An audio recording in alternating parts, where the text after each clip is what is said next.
બાળકો, આપણું ધોરણ 5માં આપણું હિન્દી. તો હિન્દીની ચોપડીમાં આપણે પેજ નંબર 67 પર આવ્યા છે. તો 67 પર જુઓ, આપણને છે 5 पेज नंबर 67 पर सूचना आपी है कि नीचे दी गई सब्जियों के रंग रूप आकार या स्वाद के बारे में दो वाक्य लिखिए. तो आ वाक्य આપણે સ્વાધ્યાય પોથીમાં લખવાના છે. આપણને આપ્યા છે ચોપડીમાં, પણ એનું સ્વાધ્યાય પોથીમાં લેસન પૂરું કરવાનું છે. હું તમને સ્વાધ્યાય પોથીમાં લખીને બતાવું. તે સ્વાધ્યાય પોથીમાંથી જોઈને આપણે તમને વિડીયોમાં બતાવવામાં આવશે પૂરીને લખેલું એ પ્રમાણે તમારે સ્વાધ્યાય પોથીમાં પૂરવાનું છે. ફરી એની નીચે છે કે ચિત્ર કે આધાર પર લેખન કીજીએ. તો આ સબ્જી મંડીનું એક ચિત્ર છે. આ ચિત્ર આપણને સ્વાધ્યાય પોથીમાં પણ આપ્યું છે, એટલે અત્યારે આપણે સમજવાનું છે અને પછી તમને વિડીયોમાં સ્વાધ્યાય પોથીમાં પૂરીને બતાવું એ પ્રમાણે તમારે વિડીયોમાંથી જોઈને સ્વાધ્યાય પોથીમાં પૂરવાનું છે. ફરી એની નીચે છે कि नीचे दिए गए वाक्यों का मातृभाषा में अनुवाद कीजिए. तो આપણે આ વાક્યોનું અનુવાદ કરવાનું છે, એટલે ગુજરાતી સમજવાનું છે. એનું વાક્યનું ગુજરાતી કેવી રીતે થાય એ સમજવાનું.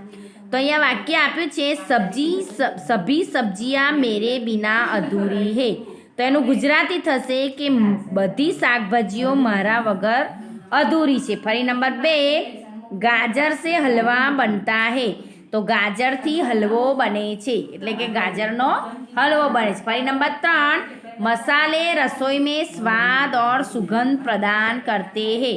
મસાલા રસોઈને સ્વાદ અને સુગંધ આપે છે. ફરી નંબર 4, करेला स्वास्थ्य के लिए बहुत लाभदायी है. એટલે કારેલું આરોગ્ય માટે ખૂબ જ લાભદાયક છે. ફરી નંબર 5, બિરજુ ચાચા સો ગયે. એટલે એનો વાક્ય આવશે ગુજરાતીમાં બિરજુ કાકા સૂઈ ગયા. બરાબર. ફરી નંબર નીચે છે કે જબ तुम सूचना આપી છે કે देखिए पता कीजिए और लिखिए कि जब तुम इस इकाई को पढ़ रहे हो उस समय खेतों में कौन कौन सी सब्जियां होगी, इनमें कौन सी सब्जियां होगी बेल पर, पौधे पर और जमीन के ऊपर. તો આનું આપણે એક કોષ્ટક બનાવવાનું છે. એ કોષ્ટક આપણને સ્વાધ્યાય પોથીમાં આપ્યું છે, અહીંયા ચોપડીમાં નથી આપ્યું. ચોપડીમાં આપણે ખાલી સમજવાનું છે. બરાબર. તો અહીંયા જુઓ, આપણને એની સમજૂતી આપી છે કે जब तुम इसे पाठ को पढ़ रहे हो उस समय खेतों में कौन कौन सी सब्जियां होगी. तो एनो આપણે સમજૂતી એની સમજવાની છે કે जब हम इस पाठ को पढ़ रहे हैं उस समय खेतों में सब्जियां उगी होगी.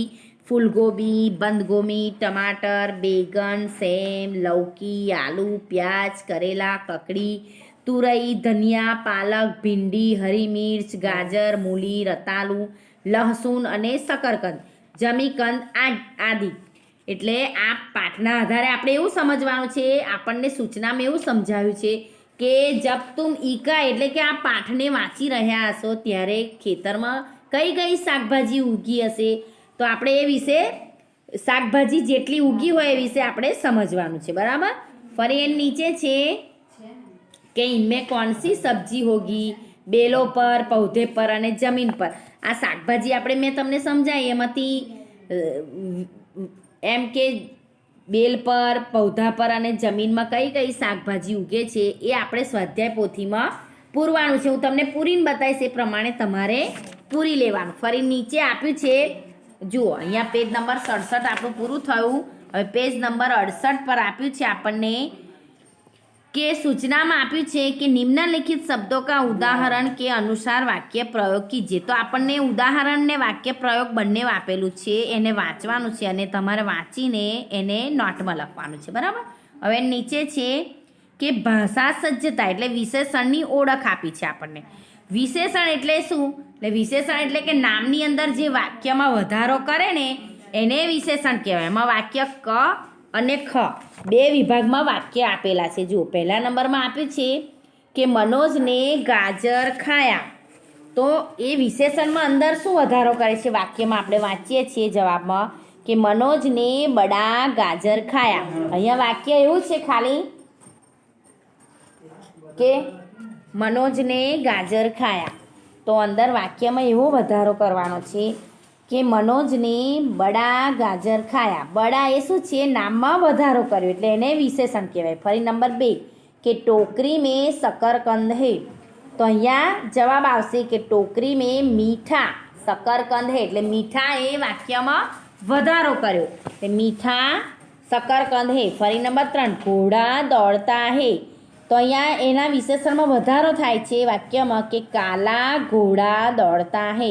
ફરી નંબર 4 ગાય ચરતી હે. તો કેવી ગાય છે? તો કે સફેદ. તો સફેદ ગાય ચરતી હે એટલે સફેદ લખ્યું છે એ વાક્યમાં વધારો કરે છે એને વિશેષણ કહેવાય. લડકે પડતે હે. લડકે એટલે એક વચન નો, એ બહુવચન છે. 3 લડકે પડતે હે. ફરી નંબર 6 ગિલાસ મેં દૂધ હે. ગિલાસ મેં થોડું કે વધારે, એટલે અહીંયા વાક્ય આપ્યું છે ગિલાસ મેં થોડા દૂધ હે. એટલે થોડા એ શું છે? વાક્યની અંદર વધારો કરે છે નામમાં, એટલે એને વિશેષણ કહેવાય. એ પ્રમાણે અહીંયા આપ્યું છે. જુઓ, આપ જાનતે હે. નીચે આપ્યું છે कि विभाग क के वाक्यों में निर्देशित शब्द गाजर शकरकंद घोड़ा गाय लड़के दूध ये संज्ञा है. શું છે આ? જે નામ આપ્યું છે એને શું કહેવાય? સંજ્ઞા કહેવાય. નામ ગમે તે હોય, કોઈ શાકભાજીનું હોય, પશુ પક્ષીનું હોય, માણસનું હોય, મનુષ્યનું હોય કે કોઈ પણ વ્યક્તિનું નામ હોય, કોઈ પણ વસ્તુનું નામ એને સંજ્ઞા કહેવાય. ને વિશેષણ કોને કહેવાય? કે વાક્ય, આપણું જે વાક્ય હોય એની અંદર જે વધારો કરે એને વિશેષણ કહેવાય.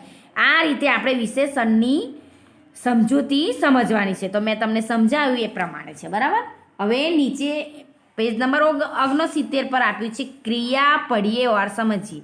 એટલે ક્રિયા કરતાં આપણને ચિત્રો આપેલા છે. જુઓ, પહેલા ચિત્રમાં છે મયુરી પઢતી હે. તો એ શું કરી રહી છે? વાંચે છે, એટલે ક્રિયા કરી રહી છે. એટલે વાંચવું એક ક્રિયા છે. ફરી મીના દોડતી હે. તો મીના શું કરી રહી છે? દોડે છે, એટલે મીના દોડવાની ક્રિયા કરે છે. ફરી નંબર 3 સોનલ ખાના ખાતી હે. એટલે સોનલ શું કરી રહી છે? ખાઈ રહી છે. ફરી નંબર 6 5 4 પર છે સચિન ખેલતા હે.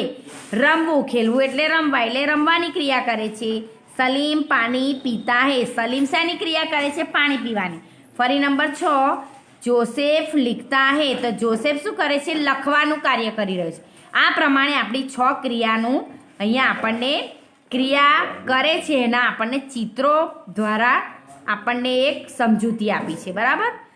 જો એમાં આવે છે કે ઉપર દિए गए वाक्यों में पढ़ती है, दौड़ती है, खेलता है, ये शब्द क्रियाओं का निर्देश करते हैं. આપણે ચિત્રો દ્વારા આપણે જે વાક્ય સમજ્યા એને જે ક્રિયા કરી રહ્યા છે ચિત્રની અંદર એ ક્રિયાનું એક નિર્દેશ સમજાવે છે, બરાબર.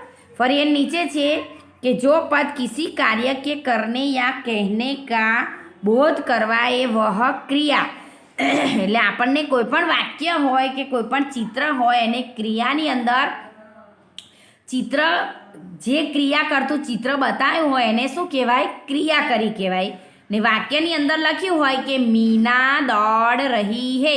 તો મીના શેની ક્રિયા કરી રહી છે? દોડવાની. એ પ્રમાણે આપણે જે ક્રિયા કરી રહી છે એને શું કહેવાય? ક્રિયા કહેવાય. એવી રીતે આપણે વ્યાકરણની અંદર આપણા એવા પદ આવે છે. સંજ્ઞા એટલે કે નામ, જે પણ વસ્તુનું નામ હોય એને સંજ્ઞા કહેવાય. વિશેષણ એટલે વિશેષણ કોને કહેવાય?